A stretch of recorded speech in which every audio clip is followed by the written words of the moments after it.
তার কোনো পরিস্থিতি নেই যে পরিস্থিতিতে তিনি আসলে চ্যালেঞ্জ করবেন, তিনি কোন আদালতে আপিল করবেন সেই আদালতকেই তিনি গ্রহণযোগ্য বলে মনে করছেন না। একজন সাইকোপ্যাথ হিসেবে শেখ হাসিনা আদালত প্রশ্নবিদ্ধ হোক বা এত লোক মারা গিয়েছে উনা নিয়ে ওনার কোনো সহানুভূতি ন্যূনতম কোনো আফসোস নাই। সাবেক প্রধানমন্ত্রী শেখ হাসিনা টাইমস অফ ইন্ডিয়াতে বলেছেন যে তার কোনো পরিস্থিতি নেই যে পরিস্থিতিতে তিনি আসলে চ্যালেঞ্জ করবেন, তিনি কোন আদালতে আপিল করবেন সেই আদালতকেই তিনি গ্রহণযোগ্য বলে মনে করছেন না। আপনি আসলে বিষয়টাকে কিভাবে দেখছেন? বিষয়টাকে শেখ হাসিনা টাইমস অফ ইন্ডিয়ার কথা না, শেখ হাসিনা হচ্ছেন মানে পৃথিবীর রাষ্ট্রপ্রধানদের মধ্যে অন্যতম। যদি আর গবেষণা করা হয় 20 বছর 30-40 বছর পরে, তাহলে কেউ সাইকোপ্যাথ হিসেবে যদি গবেষণা করা হয় শেখ হাসিনা নাম্বার 1-এ থাকবেন রাষ্ট্রপ্রধান হিসেবে সাইকোপ্যাথ। এই দক্ষিণ কোরিয়ার প্রাইম মিনিস্টারকে যে প্রেসিডেন্টকে ওনাকে বলা হয় সাইকোপ্যাথ, কিম জং, সেখানে শেখ হাসিনা তার চেয়েও বেশি সাইকোপ্যাথ। একজন সাইকোপ্যাথ হিসেবে শেখ হাসিনা আদালত প্রশ্নবিদ্ধ হোক বা এত লোক মারা গিয়েছে উনা নিয়ে ওনার কোনো সহানুভূতি ন্যূনতম কোনো আফসোস নাই।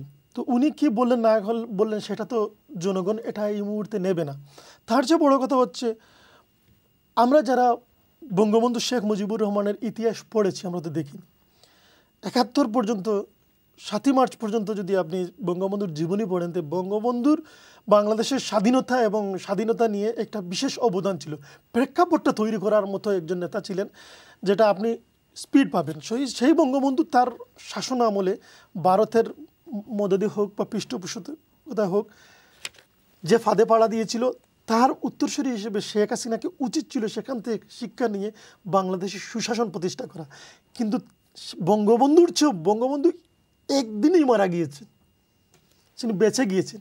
যিনি মরে গেলে পচে যায়, বেঁচে থাকলে বদলায়, কারণে ও কারণে বদলায়। শেখ হাসিনা কারণে ও কারণে বদলে গিয়েছেন একজন সাইকোপ্যাথ হিসেবে। পাশাপাশি সময়ে দেখেন উনি এমন একটা ইতিহাস রচনা করেছেন, এই সময় ওনার রায় হয়েছে বড় কথা। ওনার যে কী অবস্থানে আছে আমরা কিছুদিন আগে ফেসবুকে দেখেছিলাম উনি মারা গিয়েছেন। এই রায়টা শোনার আগে বঙ্গবন্ধুর মেয়ে হিসেবে উনি যদি সত্যি সত্যি মারা যেতেন তাহলে আমার মনে হয় সেটা ওনার জন্য এবং বঙ্গবন্ধু পরিবারের জন্য ভালো ছিল ওই রায়টা শোনার আগ পর্যন্ত। কিন্তু ওই রায়টা শোনার পাশাপাশি উনি অফিসিয়ালি বাংলাদেশ থেকে একজন ক্রিমিনাল প্রমাণিত হয়ে গিয়েছেন।